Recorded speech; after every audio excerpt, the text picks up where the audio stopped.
आज मूड नाही आहे असं सांगून सोशलॉजी किंवा एसेचं पुस्तक बंद करून यूट्यूबवर मोटिवेशन शोधत बसलाय का? तुम्हाला वाटतं की आधी अंगात शिवाजी महाराज किंवा भगतसिंग संचारतील आणि मग तुम्ही 10 तास अभ्यास कराल? बॉस, याला मोटिवेशन ट्रॅप म्हणतात. प्रेरणा मिळेल आणि मग आपण अभ्यास सुरू करू ही जगातली सर्वात मोठी फसवणूक आहे. जोपर्यंत तुम्ही मूड येण्याची वाट बघताय तोपर्यंत दुसरा कोणीतरी डेप्युटी कलेक्टरची पोस्ट फिक्स करत आहे. यावर मार्क मॅन्सन यांचा डू समथिंग प्रिन्सिपल वापरा. मॅन्सन सांगतात की प्रेरणा कृतीतून निर्माण होते, कृती प्रेरणेतून नाही. तुम्ही फक्त कामाला सुरुवात करा, मोटिवेशन आपोआप तुमच्या पाठीमागे धावत येईल. 4 तासांच्या अभ्यासाचं टेन्शन घेऊ नका.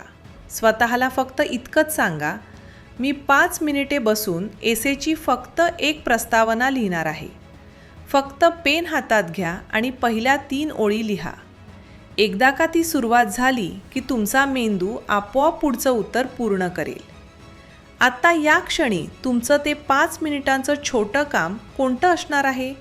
कमेंट्समध्ये लिहा आणि अशाच प्रॅक्टिकल हॅकसाठी द ऑफिसरला सबस्क्राईब करा.